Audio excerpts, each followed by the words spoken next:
नमस्कार, आदाब, सत श्री अकाल दोस्तों। स्वागत है आपका एक बार फिर से हमारे YouTube चैनल ब्रास फ्यूजन्स पर, जहां हम आपके लिए एक बार फिर से लेकर आए हैं एक नया lesson. Will not be treated and will not go under Article 368, but a simple law made under Article 4 will suffice. Okay, so when I read Article 3 and 4 together, to diminish the area of a state, I only need to make a simple law, which means I just need simple majority in Lok Sabha and Rajya Sabha. I don't need the special majorities which Article 368 is talking about. Okay? If you are ceding territory, obviously you're taking away some territory from West Bengal and giving it to East Pakistan. You're diminishing the area of a state. So Attorney General says we are diminishing the area of the state. So let us just make an ordinary law under Article 3 and give it away. And to defend this position, what does he say? Look, there is that old French territory called Chandranagore. It was a princely state. They had a referendum. And in that referendum, they said, we don't want to go with Pakistan. We want to come to India. And then there was an acquisition of property under Article 1(3)(c). Now, what do I do with this bit of property? Under Article 2, I can either make a new state, or under Article 3, this new territory can come into an existing state. We've seen that in our last two classes.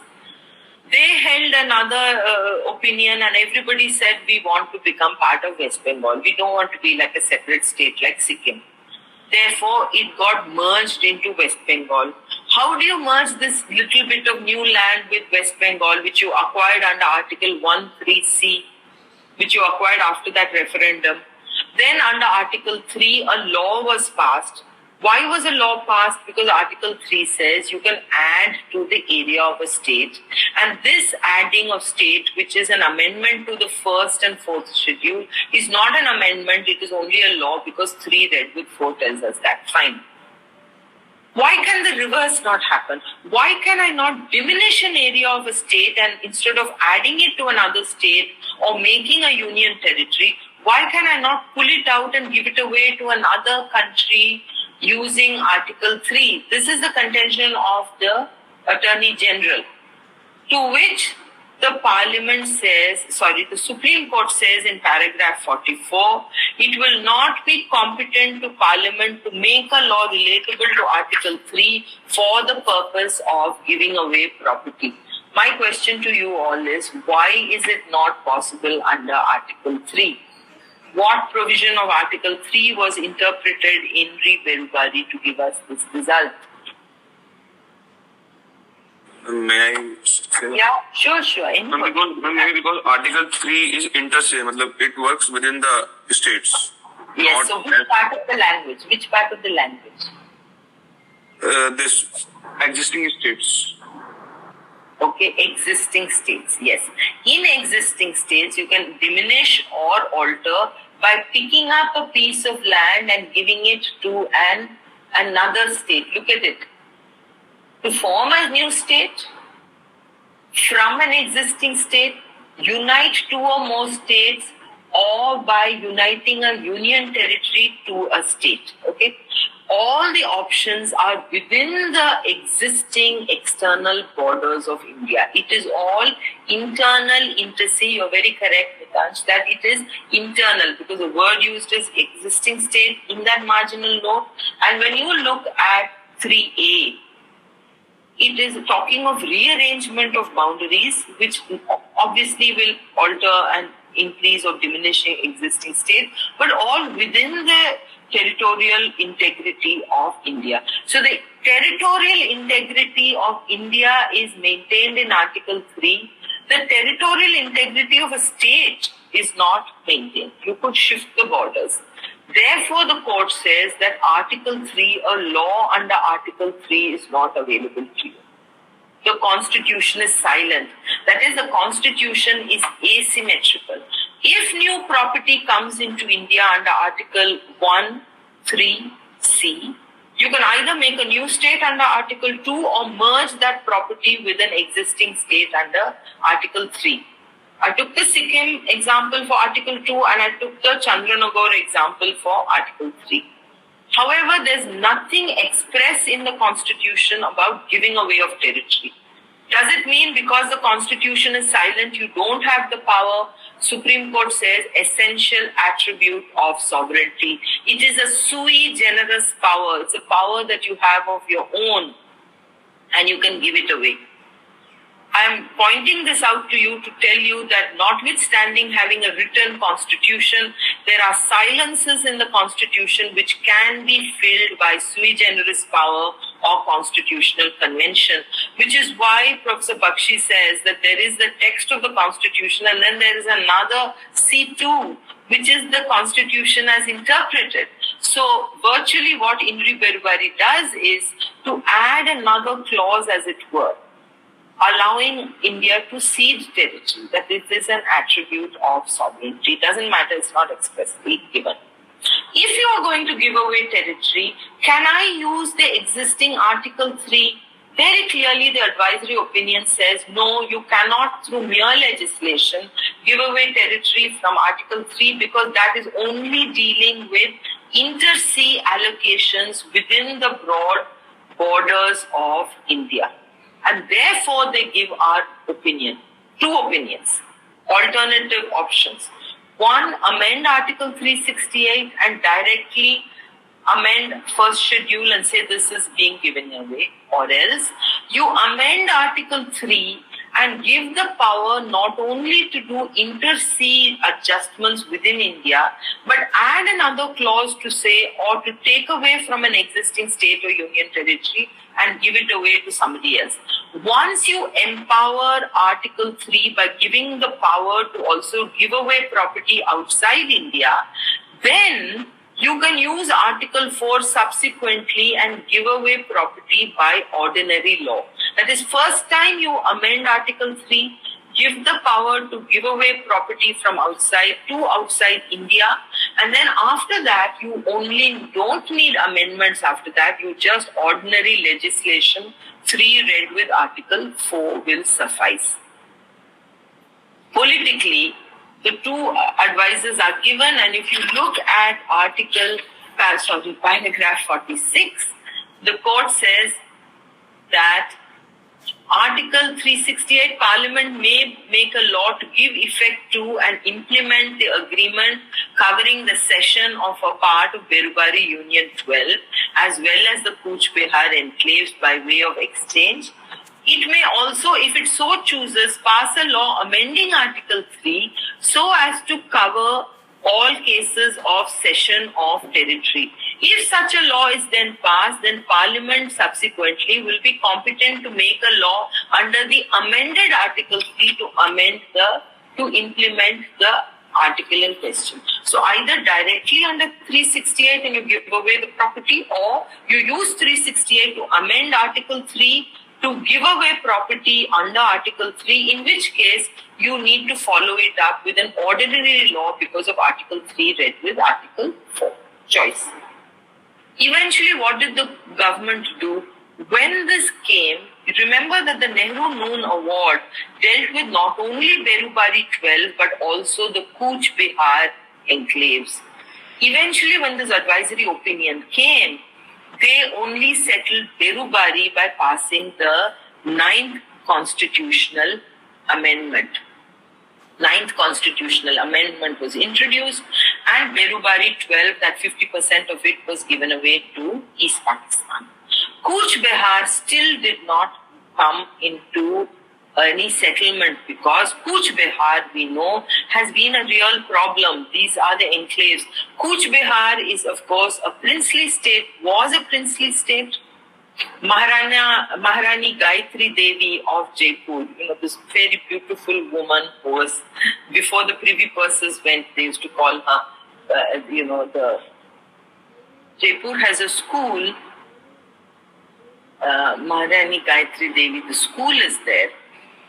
She was a princess of Cooch Behar, and I don't know whether it's true or not. Apparently, the property got lost while they were playing chess between the king of Rangpur and the king of Cooch Behar, and that's how they gave away these enclaves. This is one of the most complex international law problems because there are these tiny, tiny enclaves in which 100 people, 200 people, little gifts historically. And so you have 111 enclaves in Bangladesh which are comprising properties that belong to India because Kuch Behar as a princely state came over to India. And that part of Kuch Behar, which is in north of Bengal, got merged with West Bengal. But the king of Kuch Behar had little fragments, packets of territory, 111 of these enclaves scattered just like confetti all across East Pakistan. There was no contiguity. So there was no way that Radcliffe could have merged it with India. And it continued. So the Nehru Noon Award tried to address it, but as I told you, the 9th constitutional amendment only dealt with February 12. And it is only the 100th constitutional amendment in 2015 which has finally led to the exchange of territories. What does that mean? The 111 enclaves of Kuch Behar, which were Indian sovereign pieces of land scattered inside Bangladesh, were exchanged with 57 enclaves of Bangladesh that were scattered in the Rangpur parts, which were in West Bengal. Okay, they were exchanged. Obviously, the areas were not equal, but what to do? They were exchanged. And the different people were offered the chance to either become Indian nationals, then leave those bits of land and come here. And these people were given the option of Bangladeshi nationality. They could leave the land and go away there. That agreement is still being implemented. In fact, in my Google Classroom, I've put up a paper from the Observer Research Foundation, which is talking about the implementation of the 2015 land border agreement which was signed by Prime Minister of India and Prime Minister of Bangladesh. And because it involved a ceding of territory, the 100th constitutional amendment was followed up, and so eventually, finally, the exchange of enclaves has happened. India has never amended Article 3. Whenever there has been ceding of territory, we have followed the Article 368 route. So when you are ceding territory, the advisory opinion had given two options. Please note, we've never amended Article 3 in order to cede territory through ordinary law. We have each time gone through the Article 368 route. So please read that. I'm not covering the land border agreement in detail except to tell you the legal points of the 100th constitutional amendment. And some of these enclaves have been so small. Some had like 20 people in it, 15 people in it, and they were fenced off inside Bangladesh. Because this was mini India inside Bangladesh. Those poor people did not even have passports. They had no access to schools.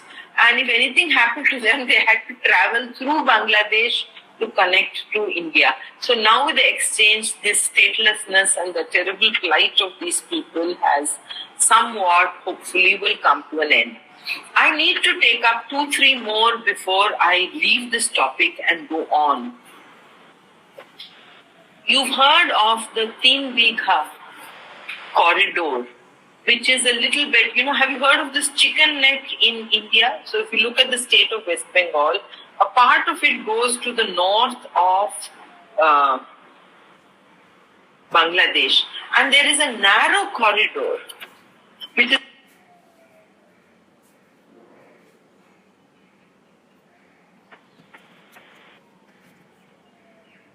Ma'am, you are muted. I don't know why it happened, sorry. So the Teen Bigha, so if you have West Bengal, there's this chicken neck thing, and there's that little corridor which actually was a bit of Bangladesh. So Bangladesh, for it to have access, the Siliguri part cut through it. So for 100-year lease, the small little corridor has been leased by India to Bangladesh. And it's literally only 3 bighas zameen. Okay, so it's very small, just so that they have a corridor. Now the question before the Supreme Court in Union of India versus Sukumar Sengupta, AIR 1990, Supreme Court, page 1692.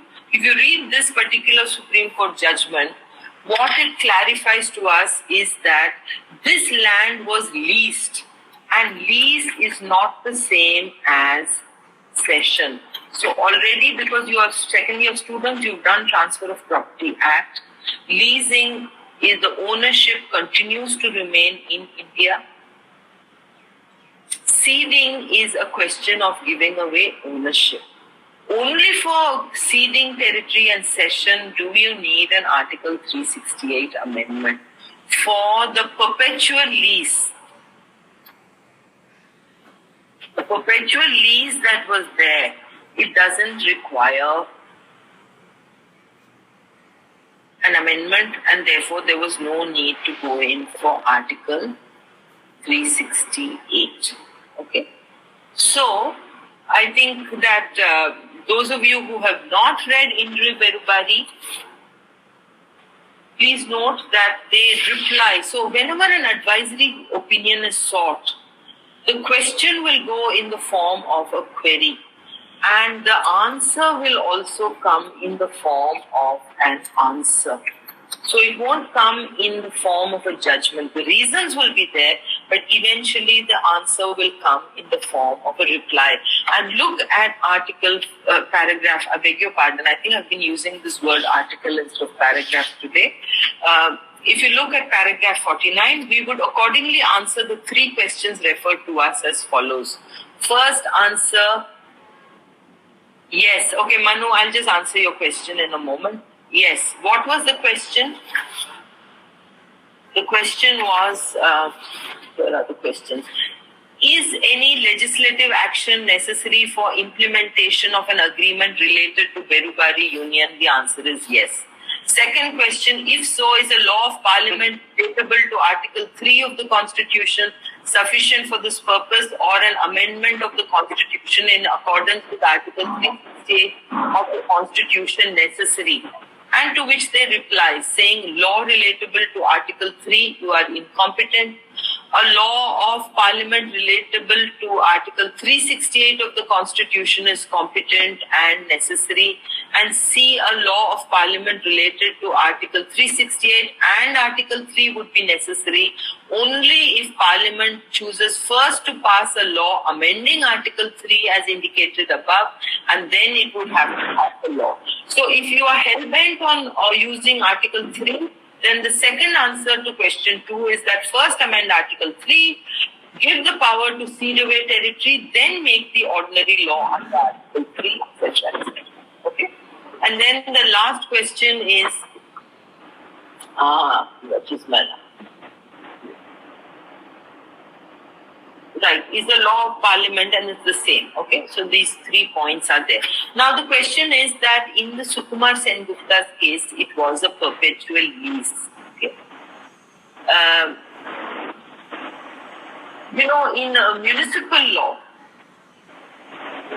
we can give a perpetual lease, but one of the attributes of sovereignty is that at any time you can take back that which you gave away. So just like we say, one of the inevitable attributes of sovereignty is that you can gift, you can receive. In my opinion, there's no case law on that point. In my opinion, even if you've given away a perpetual lease, one of the attributes of sovereignty is that you can take back at any time. For example, one of the attributes of sovereignty is an ambassador from a country comes and gives his credentials, that's what we say, presents his credentials to the president and says, permit me to be the person who is representing my sovereign state in your country. And the president says, yes, you are the president. You are, the ambassador. But even though you accept it, at any time you can revoke it. So, for example, if the ambassador does something which the country or sovereign country feels is unambassador-like, you will revoke that credential that you have accepted and send that person packing at any time. Because this is an attribute of sovereignty. So on that same principle, I would suggest that you can revoke this perpetual lease. It will of course be seen as an unfriendly act by the other country, but this is an attribute of sovereignty and ownership that you have. Just like once you give away land on under municipal law, you give a land for 3 years on lease, but at any time you keep back the inherent power to revoke that lease and take it back, okay, on certain limited terms. Okay. Please read this carefully, and because from the next class on, I will be continuing to further questions that we have. All the cases that you read, you must read very carefully. Keep a note. I'll repeat once again, make your case brief. Which is the issue? The judgment will not tell you what that issue is. Your intelligent reading of that judgment will tell you what the issues are. And the answer, which paragraph is the contention made for this issue? In which paragraph does the court reply to that contention? Exactly like today I asked you, is this the issue? Where do I find it? Make your notes like that, or put it in the margin note if you've got a printout. If you don't have a printout, then you must keep this so that you have easy reference while studying and you go back and forth. Okay? Okay. Let me take attendance, please. Nitin Kumar, Hemant Singh, G. Praveen Rajesh, Himanshu Singh,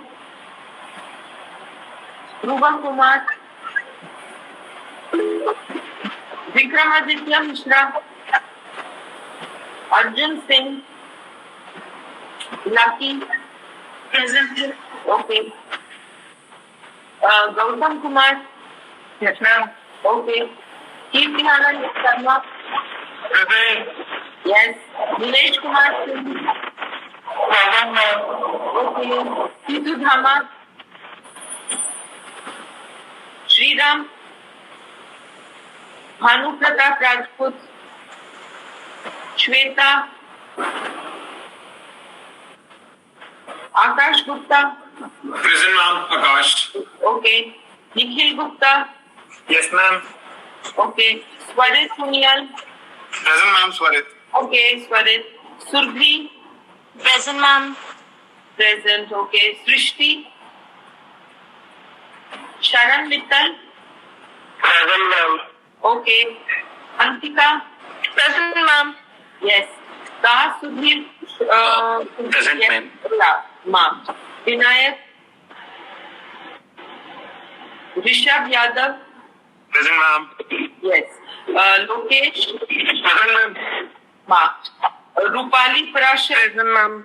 Okay. Sudhanshu Kumar Singh. Amit Sharma. Gaurav Yadav. Yes, ma'am. Okay. Surya Pratap Deva. Present, ma'am. Okay. Priyam Malik. Present, ma'am. Present, Okay. Yeah, I marked you, Priyam. Mahesh. Yes, ma'am. Okay. Dhirendra Yadav. Pradeep Yadav. Yes, ma'am. Okay. Abid Khan. Vivek Raj. Akshay Seal. Sakshi Sharma. Shalu Chokar. Present, ma'am. Okay, marked you. Manjeet Singh. Present, ma'am. Okay, marked. Naman Mittal. Utkarsh Agarwal. Jatin Saini. Vikash Padit. Jatin, are you there? Vikash Padit. Yes, ma'am. Present. Okay, present. Rahul Punya. Yes, ma'am. Marked. Sukriti. Yes, ma'am. Okay. Bharat Kumar. Yes, ma'am. Okay. Priyasha. Yeah. And Varsha Kumari. Yes, ma'am. Alma Waris. Present, ma'am. Okay. Indrajit Prabhakaran. Ma'am. Okay. Simran Rai. Present, ma'am. Okay, Yash Bharti, Himanshu Bharti, Rohit Yadav. Present, ma'am. Okay, Sanket Kumar Barik, Shivam Nirbhay. Present, ma'am. Okay, Rajat Chaudhary, Nakul Lohia. Yes, ma'am. Nakul.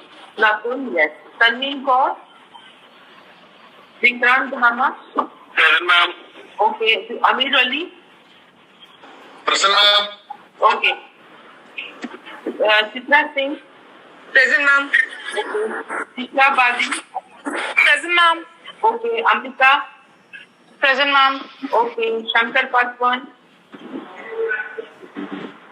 Kumar Vinay. Present, ma'am. Okay. Krishna Gautam. Shubham Verma. Harihar Sudan. Present, ma'am. Harihar Sudan. Okay. Gitanjali. Varnika.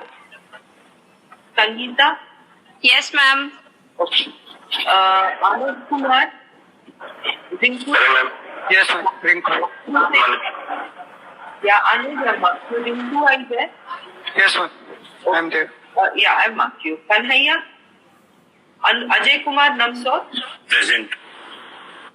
Marked you. Nikhil. Sunil Kumar Paswan. Yes, ma'am. Okay, Sunil. I'm Sunil. Sunil, I marked you. Vijay Pratap Singh. दोस्तों, brass fusion आशा करता है कि आपको हमारा lesson पसंद आया होगा। Comment box में अपना फीडबैक देना ना भूलें। Thanks for watching.